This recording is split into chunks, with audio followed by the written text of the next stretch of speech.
Bonjour à tous, bienvenue sur Transition Vélo, j'espère que vous allez bien. On est le vendredi 22 décembre et comme chaque semaine, on va faire le point sur l'actualité vélo à vélo, mais cette fois-ci sous la pluie.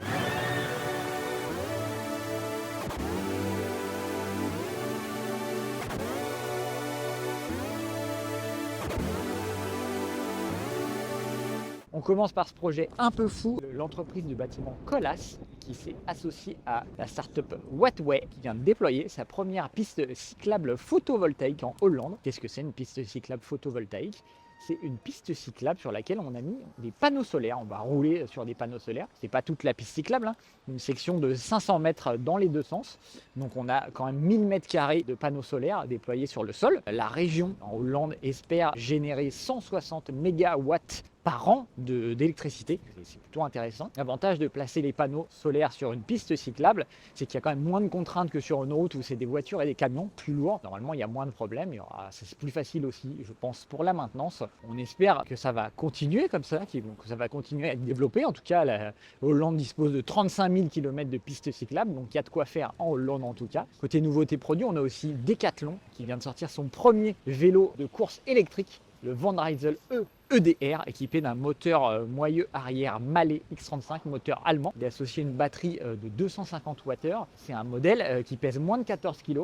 C'est un vrai vélo de route, hein. Ça passe plutôt aux amateurs de route. D'ailleurs, l'autonomie est très large, hein. Il prévoit entre 40 et 120 km en fonction du niveau que vous avez sur un vélo de course, hein. Voilà, c'est assez impressionnant quand même. C'est un vélo qui est vendu assez cher, hein, parce qu'il est à 2800 €. Ça peut paraître cher, mais en fait, c'est comme d'habitude avec Decathlon, c'est moins cher que la concurrence, hein, puisque la concurrence, c'est du côté de chez Orbea, le Gain, où il y a aussi également un modèle chez Lapierre équipé du moteur Mahle X35. Et dans les deux cas, on est plutôt aux alentours des 3400 à 3500 €. Donc c'est beaucoup plus cher, hein.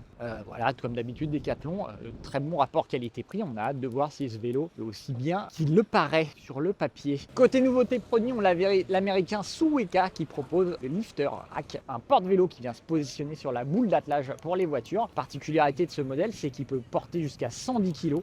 Donc deux vélos de 55 kg, comme quoi les Américains n'ont pas du tout les mêmes standards en termes de vélo que chez nous, où souvent les porte-vélos sont limités à 30 kg. C'est déjà le point d'un bon vélo électrique. C'est un modèle qui a la particularité où le rack va venir se coller au sol. Ça, on n'a qu'à pousser les vélos, les poser dessus. Il n'y a pas besoin d'avoir un rail pour les monter. Il n'y a pas besoin de les porter surtout.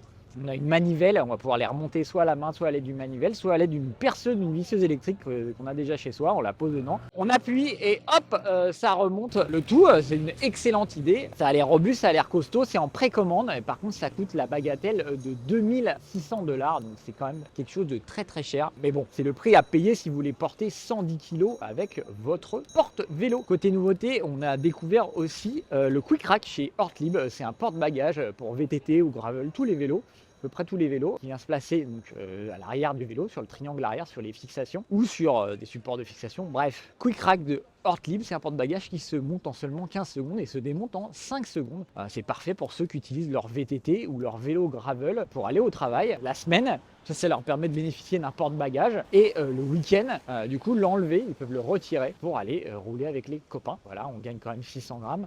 C'est vendu environ 80 €. On a une option garde-boue qui va être parfaitement intégrée à l'intérieur qui est vendue entre 15 et 20 €. Permet d'allier l'utile à l'agréable. Côté des tests, cette semaine, on a testé le Pack-Yak de Momentum, un long tail, un vélo porteur long tail, donc avec un long porte-bagages pour emmener ses enfants ou des courses à l'arrière. C'est très pratique. C'est un bon vélo qui fonctionne bien, mais il a quelques petits défauts. On vous invite à lire le test sur Transition Vélo, évidemment. On finit actuellement le test de l'Emo One qu'on a encore ici. Il sera publié ce week-end sur le site et il y aura aussi une vidéo dédiée sur YouTube. Voilà pour l'actualité de cette semaine, pour les nouveaux produits et les nouveaux tests chez nous. Sur ce, on vous souhaite une très bonne semaine.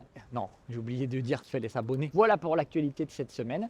On vous invite comme d'habitude à vous abonner à la chaîne si ce n'est pas déjà fait. Activez les notifications si ce n'est pas déjà fait. Un petit pouce, ça fait toujours plaisir. Si vous avez des questions, on vous invite à les poser dans les commentaires. Sur ce, on vous souhaite une excellente semaine. Passez de bonnes fêtes. Continuez à vous faire plaisir à vélo. On vous dit à la semaine prochaine.